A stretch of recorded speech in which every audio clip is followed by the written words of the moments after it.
Slowly rotating at the edge of deep space, 1,000 kilometers beyond the atmosphere of 21st century Earth, is the Arthur C. Clarke Astronomical Observatory, Starlab. Here, Starlab Research Director Dr. Maura Cassidy and scientists and technicians of the International Space Authority, ISA, watch over the countless stars and planets that fill the silent distances beyond the giant space station. It is November 3rd, 2028, as this week's episode, The Kilohertz War, reminds us how suddenly and mysteriously one man's science fiction can become another man's science fact on the threshold of alien worlds.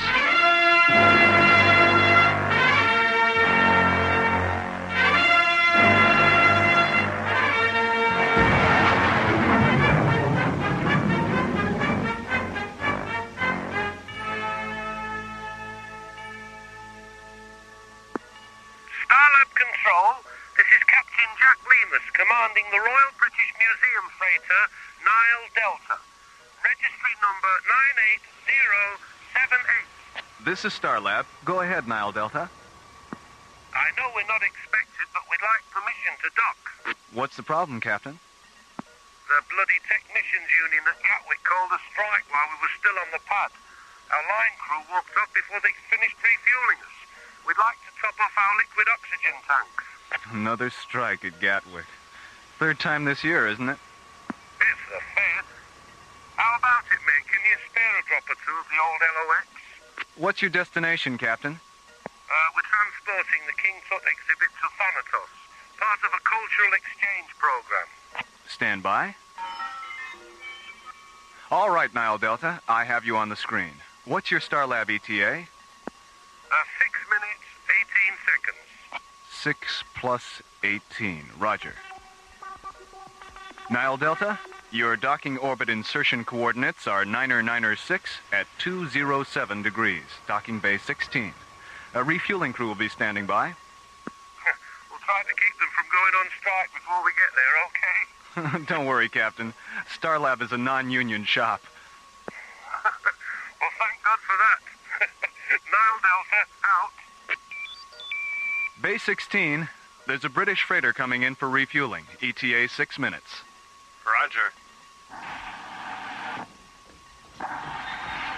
Hi, Maura. Hi, Jerry. Have you heard from Major Corbin yet? Yeah, about a half an hour ago. He was just leaving Jupiter space. What's going on out there, Maura? Some unidentifieds have been shadowing the freighters taking Zelium ore off Callisto. The ISA thinks they're mineral pirates.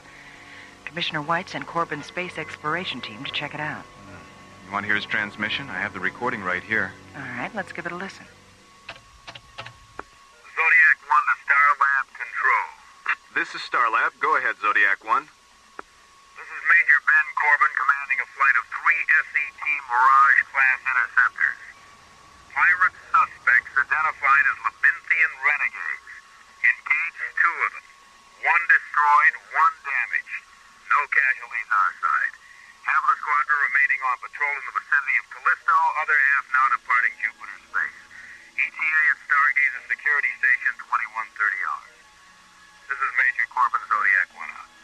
Well, he certainly comes right to the point, doesn't he? You know him? But I've heard John and Buddy mention him a couple of times. I can't remember why.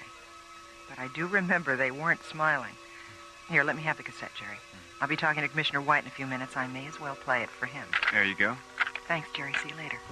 So long, Maura. Stargazer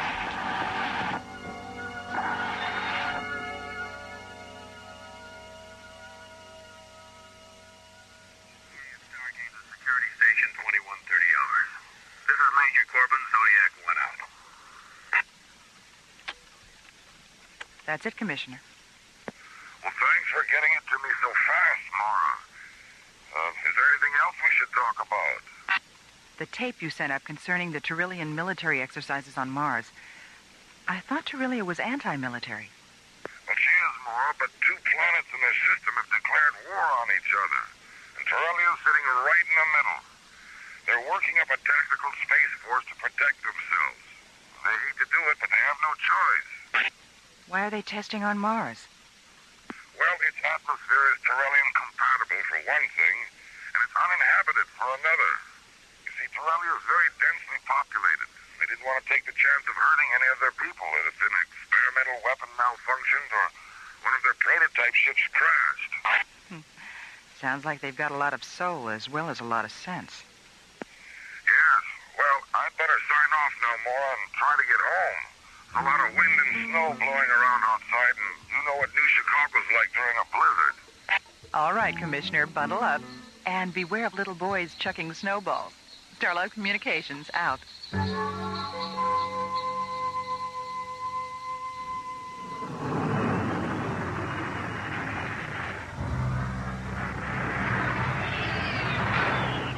Major Corbin. It's coming through on the Earth disaster frequency now, and it just tripped the override on the fail-safe attack circuit. Punch it up in here. The vanguard of an invading army from the planet Mars. An emergency. San Diego burned into the explosive military operation. Mars, 2,000 feet. Engines again. After unleashing their deadly assault. This is Captain Lansing of the evacuation. Blackout communication. I told the ISA not to allow those aliens to run loose on Mars. Have you been able to raise Starlab yet? No, sir, and we've been trying for over an hour now. The Tyrellians probably took out Starlab on their way to Earth. All right, Captain. Flash the pre-combat alert to the other ships. We're going to Mars.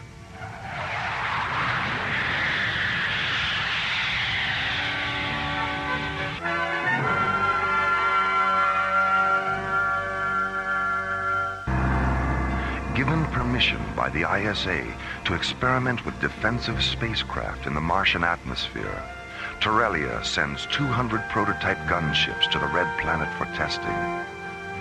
10 days later, 3 Mirage-class SET interceptors receive a powerful radio transmission as they leave Jupiter space. The transmission overrides their Earth disaster frequency and fail-safe attack circuits, and is filled with the confusion of voices describing an attack on Earth from Mars. Planet. On the planet Mars, between the hours of calorie white, destruction of cities and cars. 5 minutes after the transmission is received, Major Ben Corbin, who commands the interceptors, orders his executive officer to contact Starlab for confirmation of the attack. Have you been able to raise Starlab yet? No, sir, and we've been trying for over an hour now. The Tyrellians probably took out Starlab on their way to Earth. All right, Captain, flash the pre-combat alert to the other ships. We're going to Mars. Open a close proximity channel. I want to talk to the other ships. Yes, sir. Go ahead, Major. This is Major Corbin. You all know what the situation is and what our choices are. You also know that it's the responsibility of a commanding officer to decide which choice is best. But these are extraordinary circumstances. So I believe the decision to either continue on to Mars or to return to base should be shared by all of us. So when I finish this transmission, take a vote. Flight crews and officers alike. It's up to you. Zodiac 1 out. You're looking unusually tense, Captain. What's the problem? I'll go see how our crew feels about your pep talk, Major. Pep talk? Is that what it was? I'll be back in a few minutes. Captain O'Neill, Major. We're ready whenever you are. Thanks, Bill. This is Captain Dan Sager. We're with you all the way, Major. I knew I could count on you, Ray.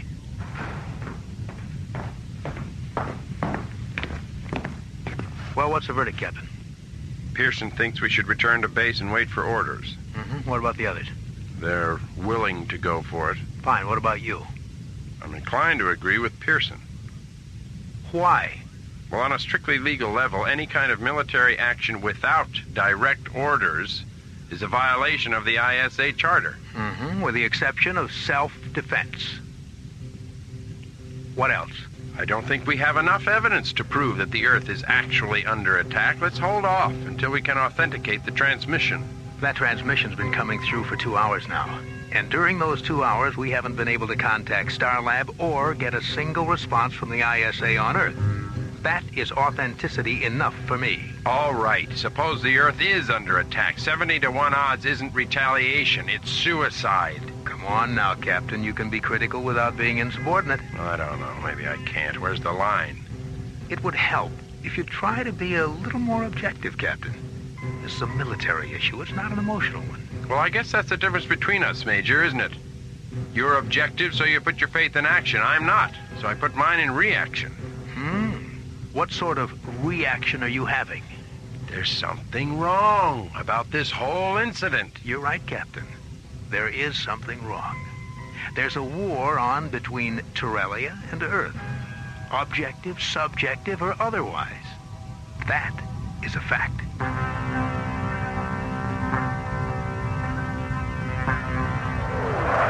Flying in a tight triangular formation, the tips of their delta-shaped wings nearly touching, the 3 sleek white interceptors of Major Corbin's Zodiac flight execute a 360-degree roll and rocket away toward Mars.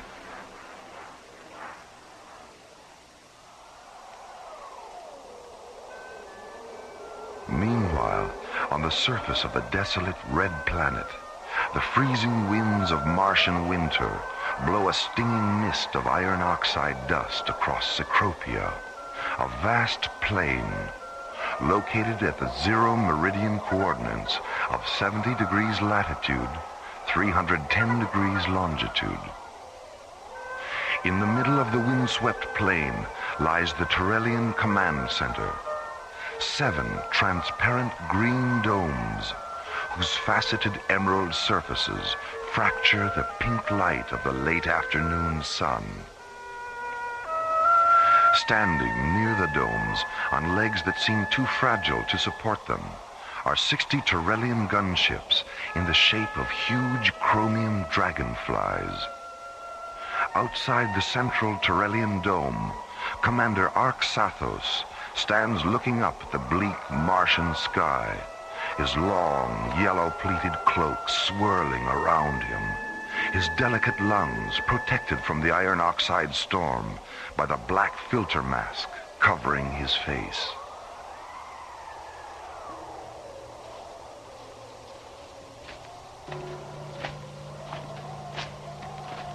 Arxathos, the purification elements in our masks are nearly saturated.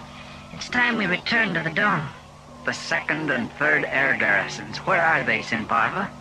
They should have returned by now. The planet is larger than we thought, and the targets we selected are in a night region. Our ships have never flown in darkness before. Have you seen to the one that fell onto the ice cap? 3 surface crawlers have been dispatched to bring it here. How many of our flyers were killed? We won't know until the crawlers reach the impact site. Sinparva, Torellia was never meant to be... Arxathos! Take me into the dome. My mask. The elements have terminated.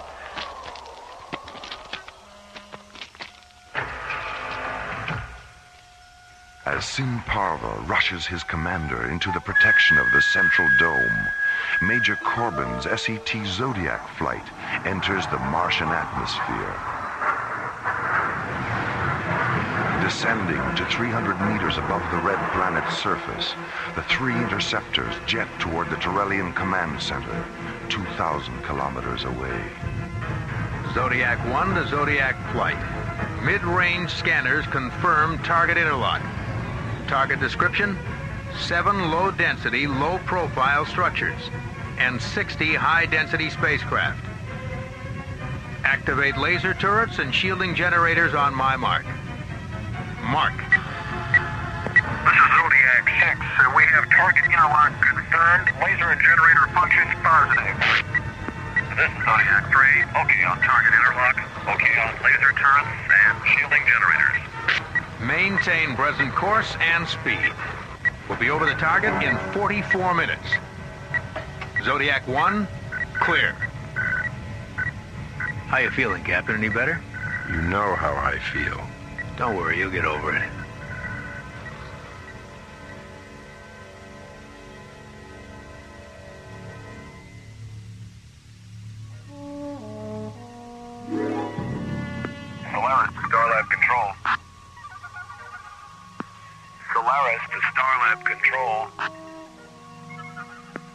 on, Jerry, it's us. Your old pals through thick and thin. SET captains Buddy Griff and John Grayton. Jerry? Go ahead, Solaris. Yeah, Jerry, where you been? Down in engineering. All our communications were knocked out about 3 hours ago.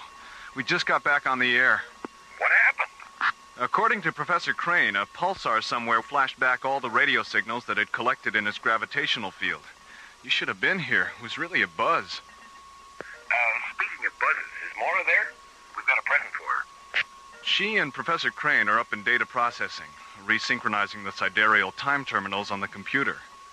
Have you got a docking bay open? Our ETA is 9 minutes. Docking bay 23, buddy. Docking orbit insertion coordinates 671 at 208 degrees. Thanks, Jerry. Solaris out.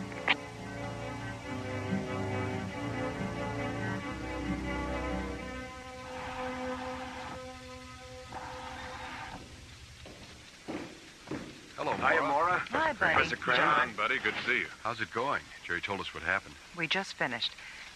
What's in the box? It's a present from Phil Maxwell. Here, be careful. Don't spill it. Oh, it's beautiful. What is it? It's a fish, Maura. Yes, I can see that. But what kind? It's a flarn, a Serenian glowfish. Phil picked up a couple on Cronus. He thought you'd like to have one for your aquarium. That was really nice of him. Does it have a name? Yeah, Winston. A flower named Winston? That's right. Well, does Winston need any special food or anything like that? Yeah, my wife has one in her aquarium, Maura. Just put him in the water and forget about him. Glowfish live on light. Dr. Cassidy, this is communications. What is it, Molly? We're monitoring the intership transmission from Major Corbin's Zodiac flight. They've just attacked the Turellian Command Center on Mars. On Mars? I'll be right out. Here, Professor. Hold my fish.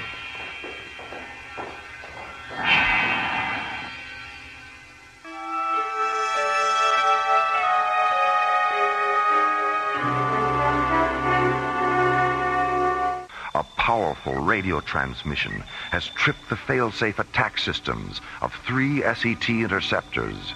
A transmission filled with distorted human voices describing an attack on the Earth from Mars.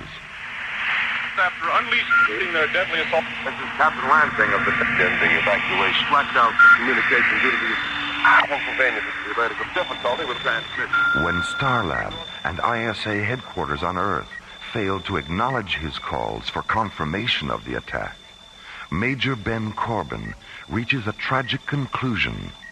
The alien assault is real.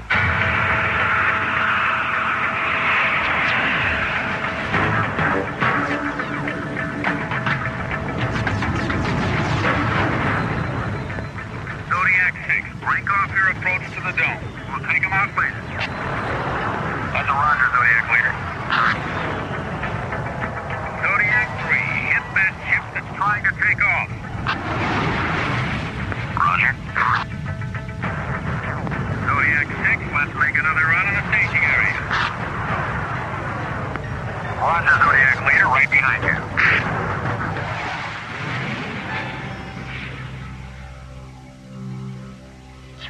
Simparva, where did they come from? They were flying too fast for our senses.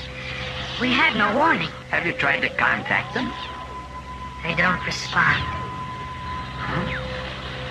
Then we have no other choice but to defend ourselves.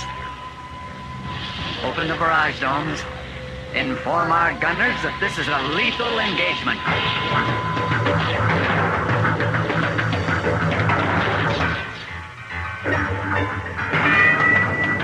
Zodiac leader to Zodiac flight. Regroup at 179er. Switch over to target grid yellow. And we'll go around again. Start up to Zodiac 1. Starlab.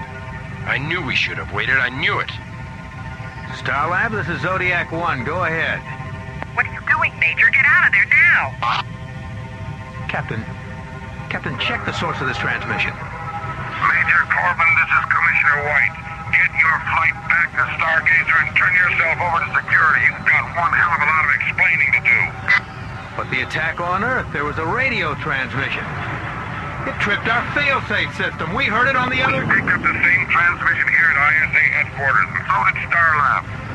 Zodiac 6 to Zodiac Leader. Pull up, Major. The Trellians have opened up a gun read dome, and they're tracking you. Major, how much convincing do you need? If you don't give the order to break off this attack, I will. Zodiac Leader to Zodiac Flight. Return to base. Repeat, return to... Direct hit on the starboard thrusters. We've lost the automatic guidance circuits. Switch to manual. Attitude gyros are gone. Co-pilot to crew, get to your crash positions. We're going in.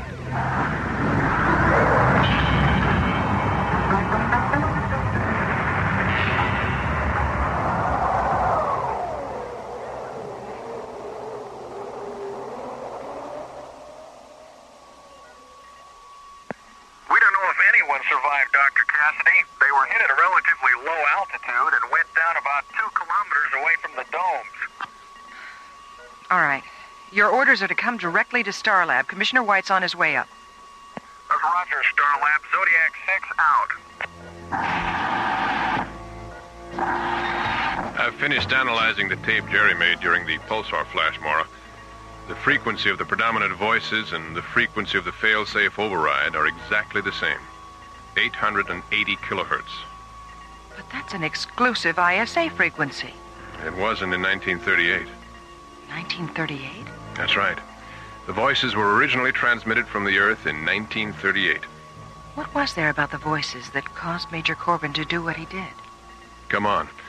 I'll play the tape for you.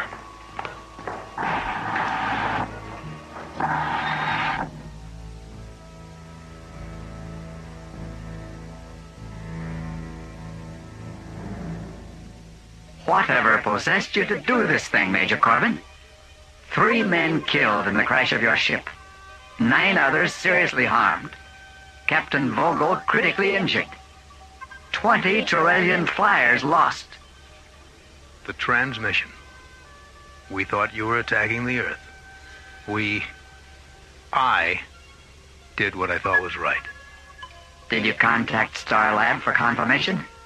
Did you contact Commissioner White? We couldn't reach them. Then why didn't you contact us? It never occurred to me. Military uniforms are unfortunate things, Major. So very little does occur to the ambitious patriots who wear them. Arxathos. Yes, Sinparva? A transmission from Commissioner White has come through. He wants to talk to you. Sinparva. Your eyes. Is there something else? There was nothing our physicians could do. Captain Vogel just died. Oh, my God. My God. Between the hours of Kilohertz War, destruction of cities and in the evacuation. Tonight, the Columbia Broadcasting System and its affiliated stations coast to coast has brought you The War of the Worlds by H.G. Wells, featuring Orson Welles and the Mercury Theater on the air. Next week, we present a dramatization of 3 famous short stories. This is the...